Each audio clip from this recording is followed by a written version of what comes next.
So I continue with what we were saying. How to determine the exchange rate in a flexible exchange rate system. As I told you earlier, it is going to be purely demand and supply factors. So when demand for a country's currency goes up, like for example, if exports go up, if I export more from India, to pay me they will be demanding INR or they will be demanding my currency, right? Indirectly or directly, right? They pay me dollar, I will be converting it to INR. They pay me rupee, I will be converting it. They will be demanding rupee and then paying me, right? So indirectly, the rupee is demanded somewhere, and therefore, when the demand is there, rupee becomes costlier in terms of dollar. So therefore, I will say there is demand for rupee and therefore it has become costlier or it has gone up. So now if it is supply, like for example, I import US dollars and I'm an Indian importer. So I will be selling my rupee, buying dollars and paying them, or I will be paying my rupee to the bank. Bank will then convert it. There is a demand for dollars. So dollars value goes up. So therefore, what happens when dollars value goes up in terms of rupee, automatically rupee's value is coming down. Are you following this? When dollars value goes up in terms of rupee, automatically rupee's value is coming down. I will explain how it happens here. Right? Supposing I say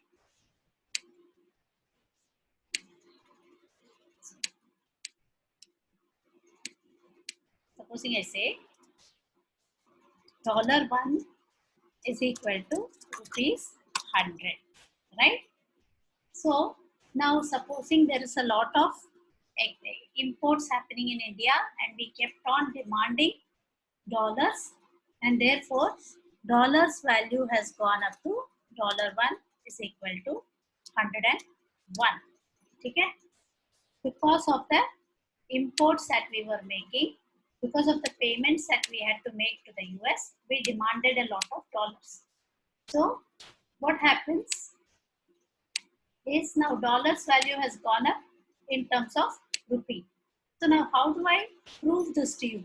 कि $1 equal to 100 and यहाँ पे $101 equal to $1. Simple theoretically if I say, पहले मैं dollar worth of commodity 100 रुपए में खरीदती थी.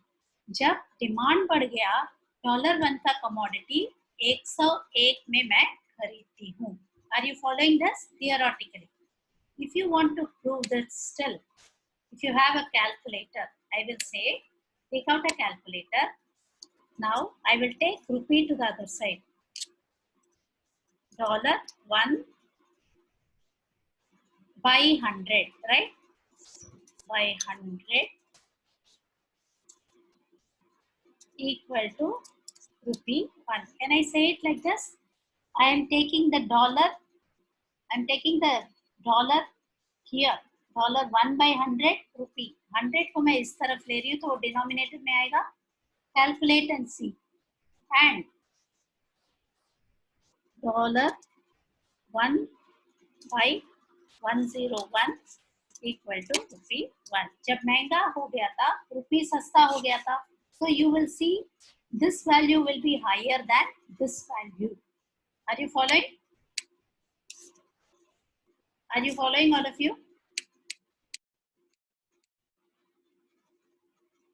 So that is how we say, when you calculate and see, you will see the difference and you will say it has become costlier. This is proving it mathematically. Theoretically, I will say, $1 खरीदने को 100 रुपया देती थी और अभी $1 खरीदने को 1 रुपया देना पड़ रहा है. डॉलर ज्यादा महंगा बन गया.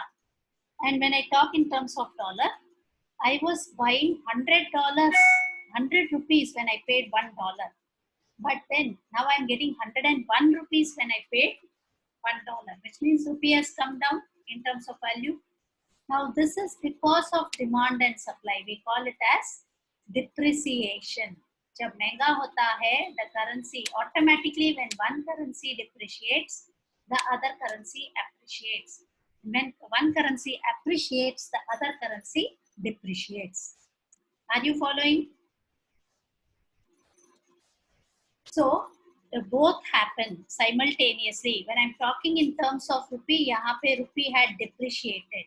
When I spoke in terms of dollar, dollar had appreciated because when I paid $1, I got rupees 100. When I paid $1 later on, I got 101 rupees. So dollar has appreciated. I'm getting much more when I'm saying dollar and rupee. I hope you are clear with this. Any doubts so far? Now, what creates demand for a country's currency is ideally GDP. If GDP parameters or productivity of any nation is very, very high, obviously, we say the country has positive trends. People will come to invest, people will be demanding more of that country's currency, people will come to transact in trade.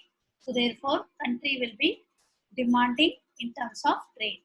Now, inflation. Again, if there is inflation in a country, if you are controlling the inflation, it is good for the country. If it is not controlled, people will prefer buying it from somewhere else. क्योंकि महंगाई जब control नहीं हो रही है, बाहर वाले को कहीं और से सस्ते में मिलता है, तो बाहर वाला कहीं और जाके खरीदता है. So, inflation is going to be under control. Then it is good for the country. Otherwise, it creates a fall in the purchasing power.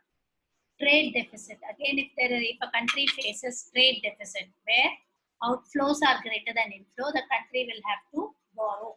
Balance of payment is again an indicator here where fundamental equilibrium, which is called as trade deficit. We call trade deficit मतलब जहाँ पे आपने current account में देखा था जो trade है, it is going to be in deficit where we have our outflow greater than inflow.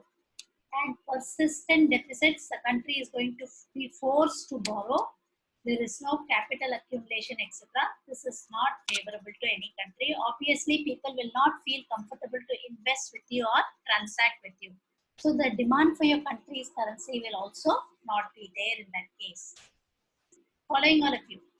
Same way, if the country has no trade deficit, उल्टा surplus है, trade surplus है, then other countries will be encouraged क्योंकि जो भी trade से surplus आया, you will be investing, productive capacity बढ़ेगा, potential business opportunities आएंगे, so people will transact there. Now, stability of a country. Political stability of a country is going to be country has stable politics. तो जो policies है, political policies है, they will have to be very, very stable.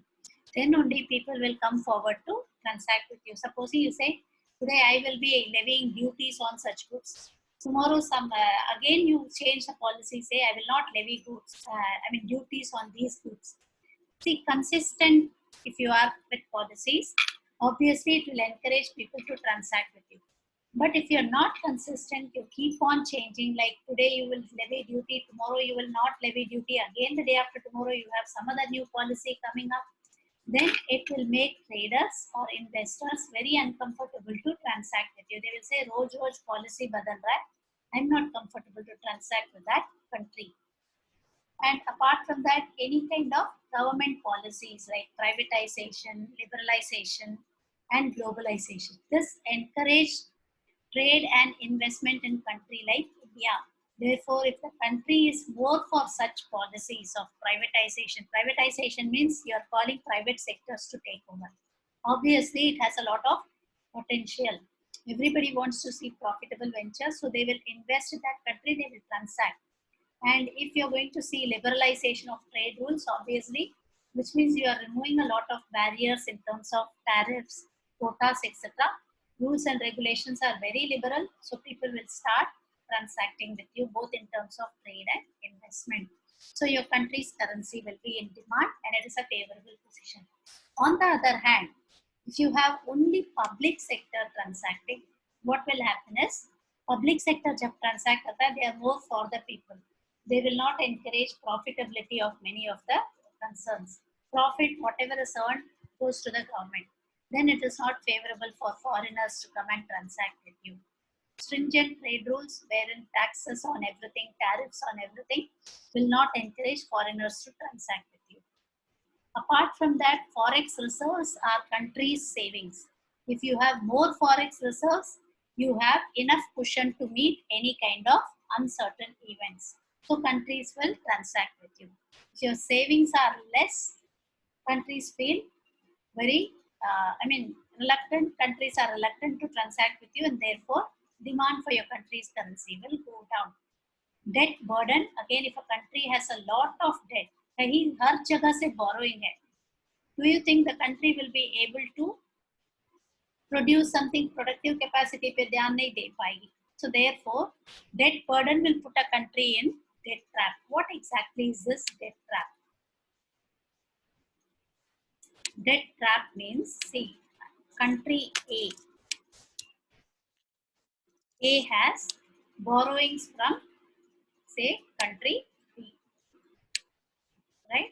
It has borrowed some money from B. So to repay B, what it will do? To repay B, it will borrow from C. To repay C, it will borrow from D, and so on, and it will get into a debt trap. किसी को पैसा नहीं दे पा रही है, एक का उधार चुकाने को दूसरे से उधार लेती है, दूसरे का उधार चुकाने को तीसरे से लेती है, and so on. इसमें क्या होता है? कर्जा बढ़ता जा रहा है. Country goes on servicing the debt, in the sense principal, interest, थोड़ा थोड़ा थोड़ा थोड़ा करके दे रही है सब लोगों को. And then it is not able to come out of the trap. This is called as debt trap. Any country with debt burden will not attract trade transactions or investment transactions. Therefore, the country's currency will not be in demand. Whereas if a country has free from debt burden, it will attract trade transaction as well as investment transactions. Are you following? So we will see the merits of flexible exchange rate. Recap before we wind up. What did we see? What is foreign exchange? What is foreign exchange rate? What is foreign exchange market? What are the functions of foreign exchange market? What are the features of foreign exchange market? And what are the different exchange rate regimes that are going on? And we saw gold standard, gold bullion, and then we saw about fixed exchange rate system where one country's currency is pegged to another.